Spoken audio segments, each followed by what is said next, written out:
নমস্কার বন্ধুরা, পিঙ্কি কিচেনে তোমাদের সবাইকে অনেক অনেক স্বাগত। আশা করি ভালো আছো, সুস্থ আছো। তো আজকে আমি খয়রা মাছের তেঁতুল দিয়ে টক বানাবো, আর পেঁয়াজ রসুন আদা বাটা দিয়ে। তো খয়রা মাছগুলো আমি কড়াইয়ের মধ্যে দিয়ে দিলাম, তেল দিয়েছিলাম আগে, কড়াইয়ে তেতেও গেছে। খয়রা মাছগুলো তেলের মধ্যে দিয়ে দিলাম, আর লবণ হলুদ মাখিয়ে রেখেছিলাম, ধুয়ে লবণ হলুদ মাখিয়ে রেখেছিলাম।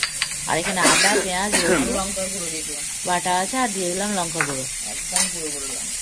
আর তেঁতুলগুলো রেখেছি বাটির মধ্যে, কালো তেঁতুল মানে হচ্ছে তোমার পুরোনো তেঁতুল, ওই জন্য কালো লাগছে দেখতে, কালো হয়ে গেছে। আর মাছগুলো ভেজে নিচ্ছি কড়াইয়ের মধ্যে, খয়রা মাছ, এটা আমাদের এখানে পাওয়া যায়। তো মাছগুলো ভেজে নেওয়ার পরে আমি যে মানে তেঁতুল জলটা রেখেছিলাম গুলে, তো সেই জলটা কিন্তু অনেকটা মানে ভেজাতে হবে তেঁতুলটাকে। আর মশলাটা বেটে রেখেছিলাম কড়াইয়ের মধ্যে দিলাম, শেয়ার করা হয়নি তোমাদের সঙ্গে। তো মাছটা সাইড করে রেখে দিয়েছিলাম ভেজে, সাইড করে রাখার পরে মশলাটা দিয়ে দিলাম। মশলাটা দিয়ে আমি তেল দিলাম, তেল দিয়ে ভালো করে মশলাটা ভেজে নিয়ে মাছের মধ্যে দেখো লেগে যাচ্ছে গায়ে গায়ে একদম। আর গায়ে গায়ে লেগে যাওয়ার পরে আমি দিয়ে দিলাম তেঁতুলগুলা জলটা। তো পুরোনো তেঁতুল গুলে রেখেছিলাম, গুলে দিলাম ভালো করে, দিয়ে জলটা দিয়ে দিলাম আমি মশলা আর মাছের মধ্যে সুন্দর করে।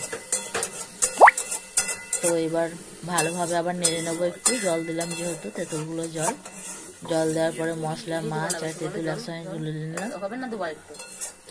একটু নাড়াচাড়া করতে হবে আর একটু ফুটিয়ে নিতে হবে, কারণ তেঁতুলটা মাছের সঙ্গে যেন ভালোভাবে মিশে যায় আর সুন্দরভাবে যেন ফুটে অনেকক্ষণ, তবে স্বাদটা হবে। নাহলে কিন্তু তেঁতুলের স্বাদ ভালো মতো পাওয়া যাবে না, সে জল জলে টাইপের লাগবে। ওই জন্য আমি ভালোভাবে ফুটিয়ে নিচ্ছি।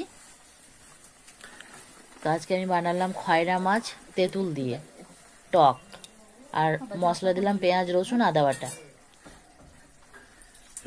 এই হচ্ছে আজকের রেসিপি। ফুটে গেছে কড়াইয়ে, মাছ হয়ে গেছে, এবার নামিয়ে নেবো। আর এখানে স্যালাড বানাবো একটা আমি, ওই জন্য রেখেছিলাম সব কেটে কুটে ঠিকঠাক করে। আর মটরশুঁটিগুলো ছাড়ানো হয়নি, তাই ভাবলাম যে থালটা নিয়ে মটরশুঁটিটা ছাড়িয়ে নিই। তো আজকে রান্না বান্না মোটামুটি এইটুকুই, বেশি কিছু ছোট শসাটা কাটা, তাহলে পরে তোমার ওই বটিতে লাগালে হয়ে যাবে।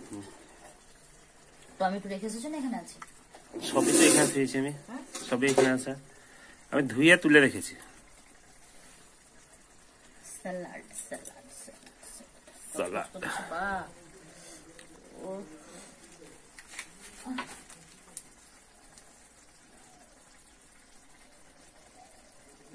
থাকা যাবে না, ওরকম অনেকক্ষণ বসে সেইখানে কটকট করছে। এবার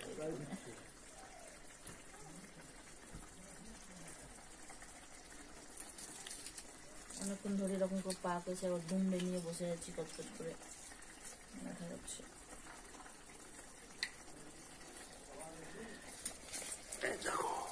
খড়ি দিয়ে বড়ি মানে কোথা, খয়রা মাছ তেঁতুল দিয়ে আলুর দম হয়ে গেছে, কমপ্লিট। নতুন আলুর দম একদম কমপ্লিট।